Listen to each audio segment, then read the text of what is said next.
Living in Virginia, you're in the fast lane on the information superhighway. We've invested $3 billion in Virginia's broadband network to give you one of the fastest internet connection speeds in the world, so you can build relationships, bring new business to our state, and meet the future of education. It's amazing what we can do together. Visit VCTA.com to learn how broadband connects the Commonwealth.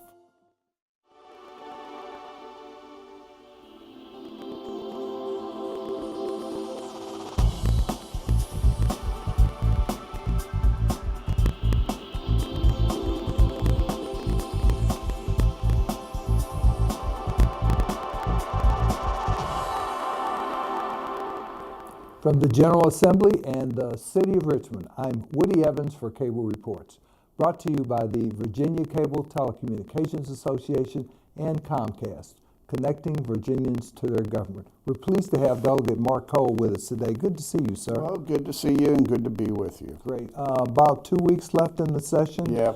Things have progressed quite nicely, actually. Yeah, I think things overall, there's always some hiccups and bills you wish you had gotten that don't pass, and other bills that you didn't like that do pass, but overall I think it's been a very productive session.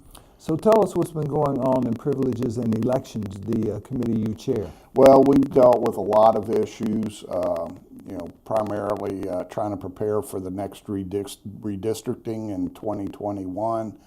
We've passed a resolution to require an independent commission be established to do redistricting, to try to take more politics out of the process, and we'll see what happens with that. It has passed the House and gone over to the Senate for them to consider it.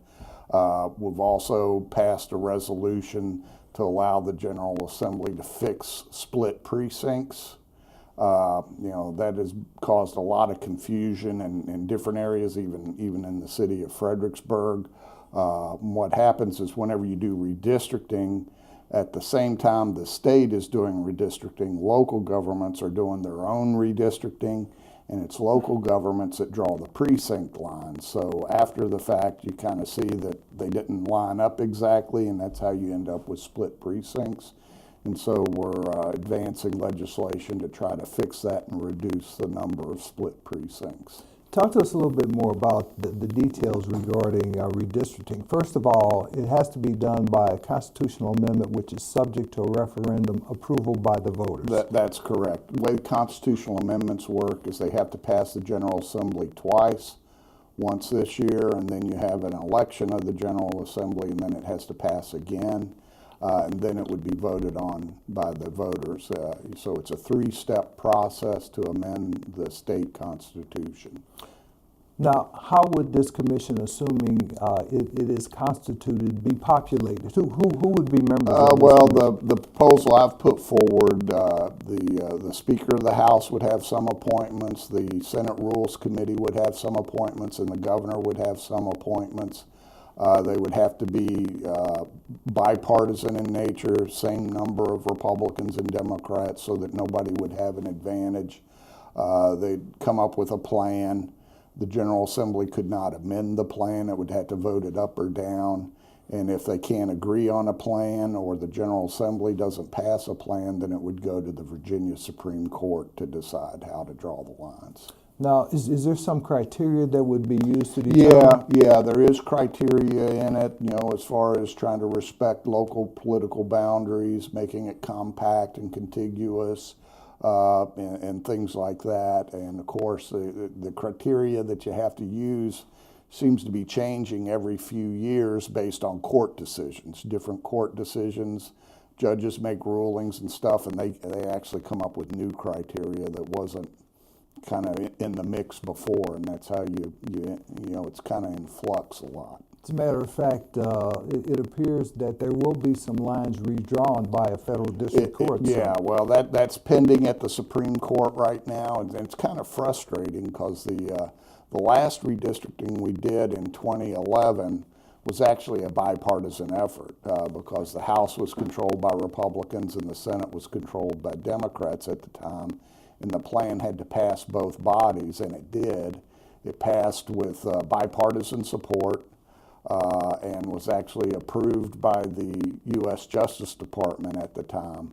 But that didn't stop people from challenging it in court anyway. And you can always find a judge that'll find fault with something. And so that's kind of where we're at now. You know, certain districts, I don't think it would affect any in the Fredericksburg area, but some of the districts, you know, may end up being redrawn even before this year's elections. Now, why do you think it has finally come to pass that we're going to have some type of redistricting commission? This is not a new venture, so to speak. No, this is something that's been pushed for several years by different groups and different people, but it's time now. You know, we've got redistricting coming up in 2021, so now is the time to take it up if you're going to do a constitutional amendment, so that you can have everything done before the next redistricting process actually starts in 2020. With the census, and we have to do redistricting every 10 years based on the new census figures in order to balance all the districts, make sure they have about equal populations, because obviously some parts of the state are growing quite rapidly and other parts of the state are actually losing population. So every 10 years based on the census, you have to redraw your district lines. You mentioned parts of the state that are growing rapidly, and of course that implies transportation needs in some respects, and I know you have some legislation dealing with that. Yeah, I've got a resolution in, and it's passed the House and gone over to the Senate to require the Commonwealth Transportation Board and VDOT to come up with a strategic plan to improve I-95 from Thornburg up to the Springfield interchange. They don't, you know, right now, and you know, it's something very frustrating to me, is they don't have a strategic plan for that corridor to make improvements. They are making improvements in certain areas, like at the Route 3 interchange. There's a lot of work going on there, which is good. But as far as like adding a lane to the regular travel lanes, they have no plans to do that. And that's something that I think is vital to our area and actually to the whole corridor there. They need to come up with a plan to have improvements on 995. And I'm not just talking about the hot lanes. I know those are kind of controversial, but actually adding a lane to the regular travel lanes, because we're starting to see a lot more growth in our area again.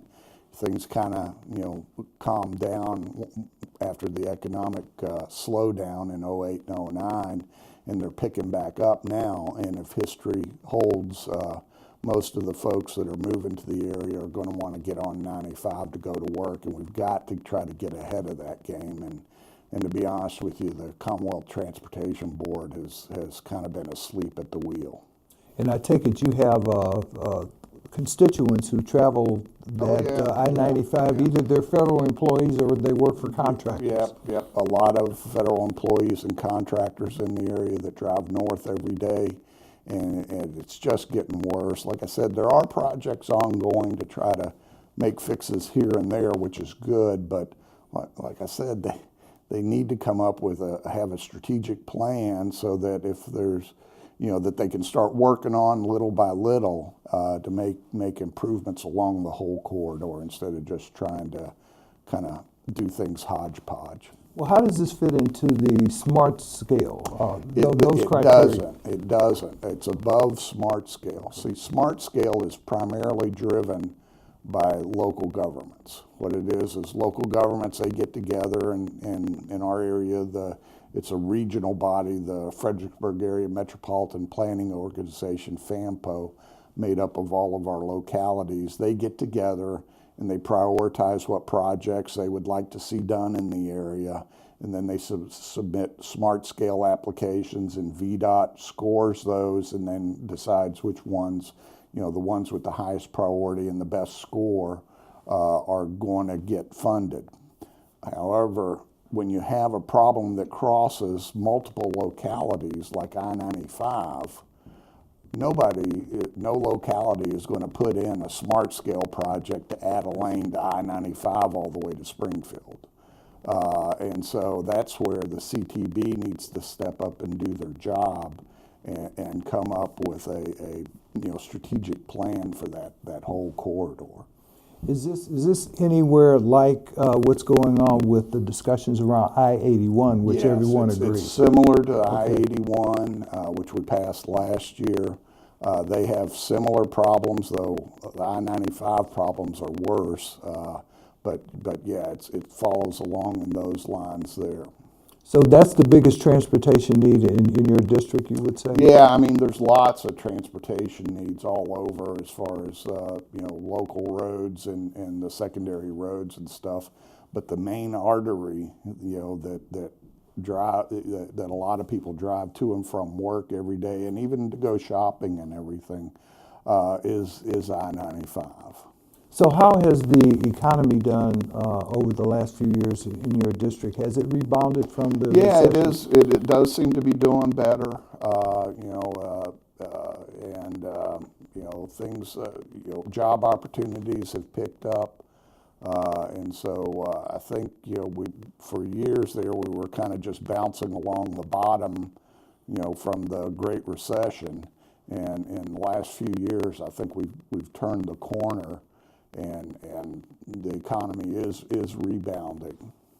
Now let's talk a little bit about some of the budget priorities that you and your colleagues, along with your colleagues from across the aisle and the governor, have discussed this session. A lot of it has to do with teacher raises, improvements in local school districts. Talk to us about what's going on there. Well, there's several things going on there. One is, as you said, teachers' raises. The House budget proposal includes money for a 5% teacher pay raise. It also includes additional funding for school security measures. That's something that Speaker Cox has been heading up, is the school safety committee, trying to see where we can make changes and put effort into make our schools safer. And so there is a significant increase in things like money for physical improvements to schools, and also SROs, the school resource officers, and things like that. One of the big things, though, that has kind of dominated the session, of course, is the tax relief.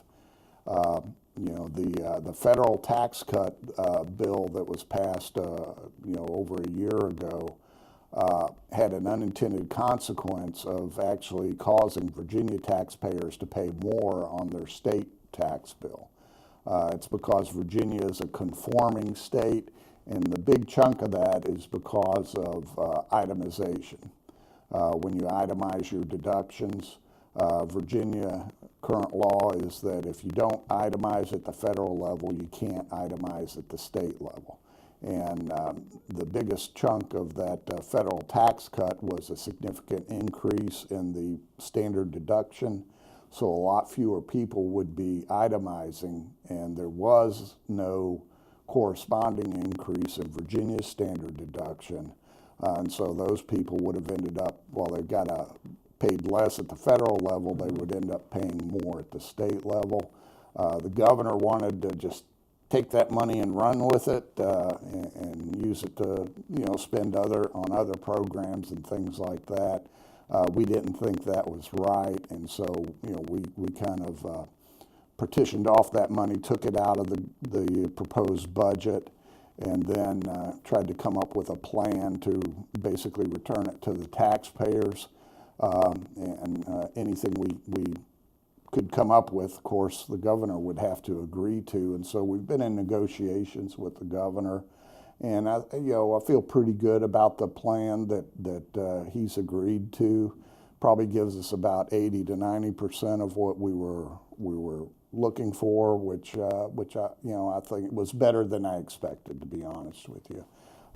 So we are increasing the state standard deduction, and making other changes to try to return more of the money to the Virginia taxpayers. Now, I understand there will be a refund for most taxpayers by the end of the year. Yeah, if everything goes according to plan. It hasn't Right. hasn't passed Right. yet, but the proposal is that there would be refunds coming in October to try to pay back some of this inadvertent tax increase money.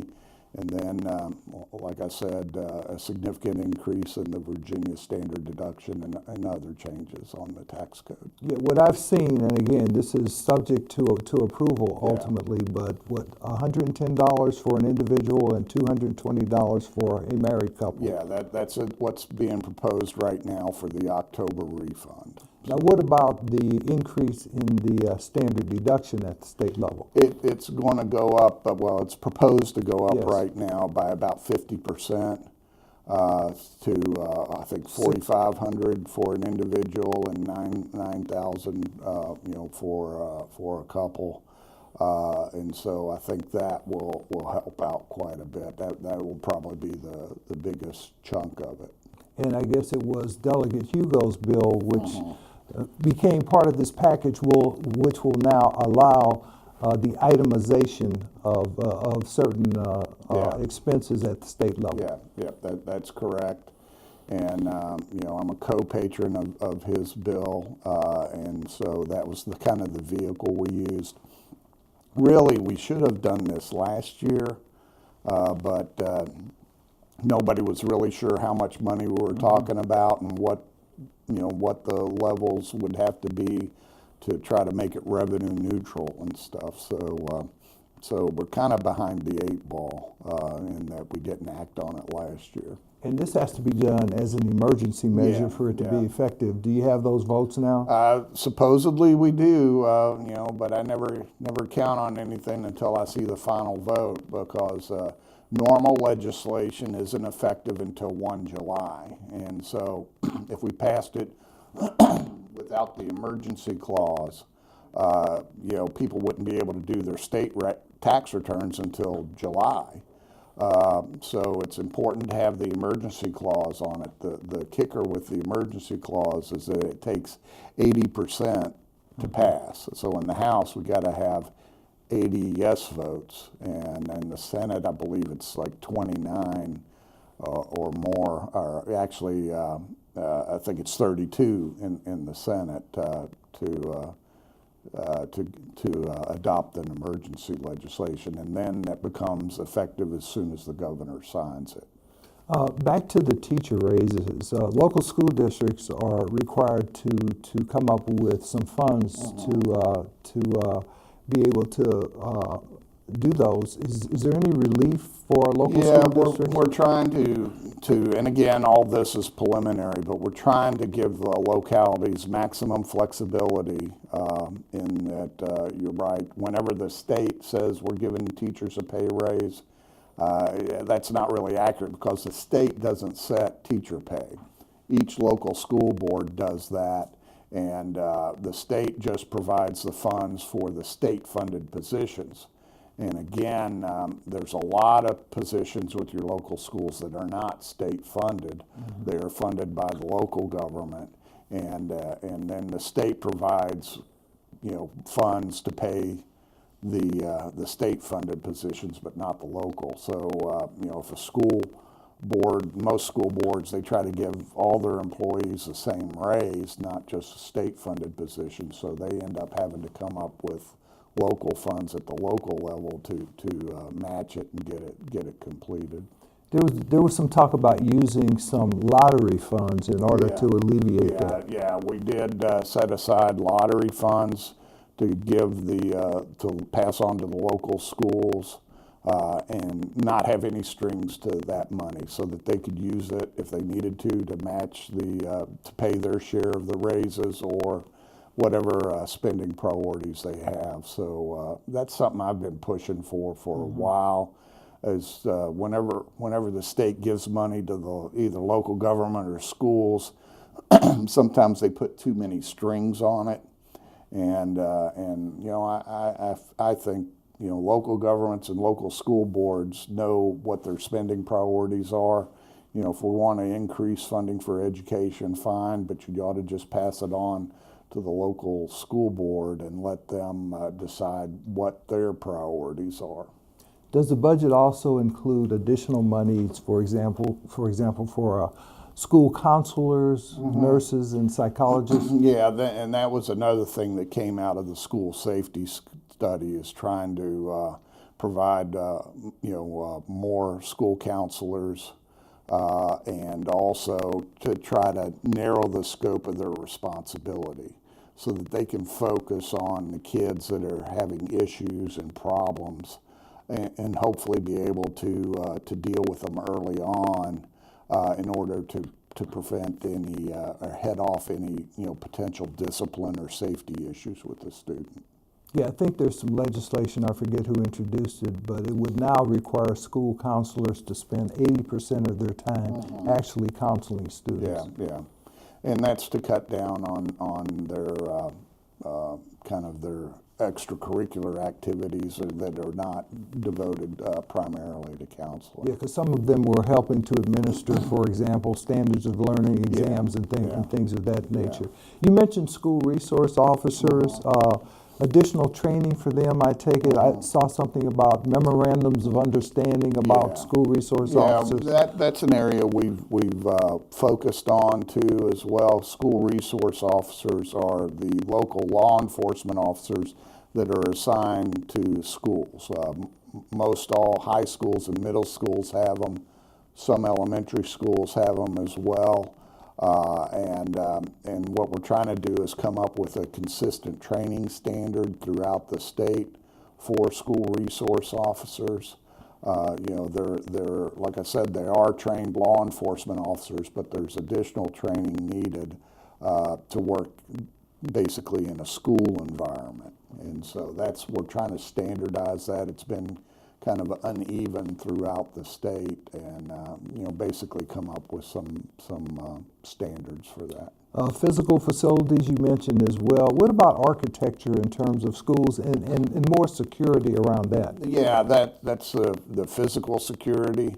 Most of the newer schools are being built with security in mind. They're designed by the architects, and security is in mind. They reduce the number of entrances where you come and go and things like that. Of course, the older school buildings, they were built when school security was not a big issue, and so they have multiple entrances and exits and all kinds of doors and stuff that people can get into.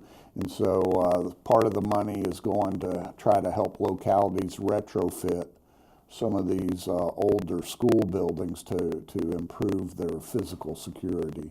And of course, the big thing is trying to have a single entrance or fewer entrances that can actually be monitored and secured so that you know who's coming and going. And of course, the subject of threat assessments is something that you've worked on as well. Yeah, that's something else. Every local school district are supposed to be involved in assessing potential threats to them, along with the local law enforcement and state police as well, and coming up with different scenarios how they should handle them. We had an incident a few years ago locally that was headed off real early by one of our local sheriffs, and that's what you want to do, is you want to be able to detect these threats early and then intervene early before there's a tragedy.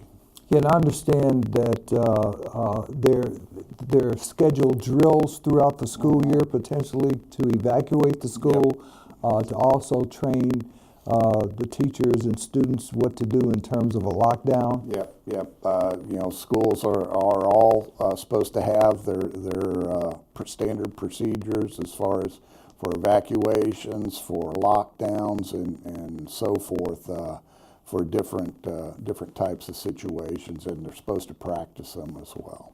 Now, you've introduced some legislation dealing with relief for those who are found innocent of a crime. Yeah. This is something that came to light for me a couple years ago with I think it was the Norfolk Four that were wrongfully convicted. Basically, they were railroaded and convicted of crimes they did not commit. And eventually they were found to be innocent, and the governor issued them what's called an absolute pardon. That means they were innocent of the crime and they were given an absolute pardon. And in Virginia, though, your criminal records stay with you forever. There is an exception to that where if you granted an absolute pardon because you were wrongfully convicted, then you could apply, to the court, basically hire a lawyer and apply to the court to have it expunged.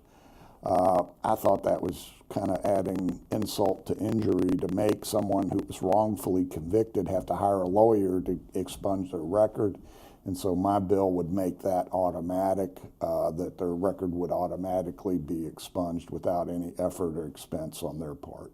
So where is that bill in terms of the process? It passed the House and it's actually passed out of the Senate's Courts Committee and should be heading to the floor of the Senate for a vote. Campaign finance, I know you have some legislation dealing with that out of your committee. Yes, that's something I've been trying to get done for several years now. We've passed it out of the House a few times, but never gotten it out of the Senate. And that's basically to ban personal use of campaign funds by a candidate or their family. I don't think we have a big problem with that because all of the campaign finance reports are heavily scrutinized by the press and also by your opponents. So I don't think it's a big problem, but I think it's a loophole in the law that I think needs to be closed. So we've passed that legislation in the House and it's gone over to the Senate again, and hopefully it'll pass the Senate this year.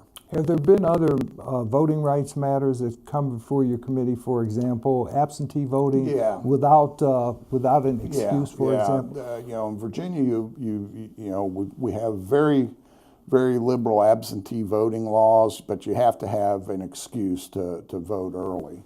What we've done now is we've passed a bill to allow the week before the election, you can come into the voter registrar's office or wherever they do early voting and vote, cast your vote without an excuse. So it's kind of a step towards early voting. What about security at the ballot box? Are we looking at those issues? Yeah, there's always questions about that, and we have passed legislation to basically task the state to come up with a security plan, primarily on the software side, because all of our voter lists are now maintained electronically, and a lot of the voting and stuff, machines, everything is electronic now. And there are concerns that some machines may be vulnerable, or that even the voter list could be vulnerable to hacking. And so we are looking into that. Thank you for being with us, Delegate Marco. Good luck in the rest of the session. Thank you. Thank you for watching Cable Reports, brought to you by the Virginia Cable Telecommunications Association and Comcast. Until next time, I'm Woody Evans. Mm-hmm.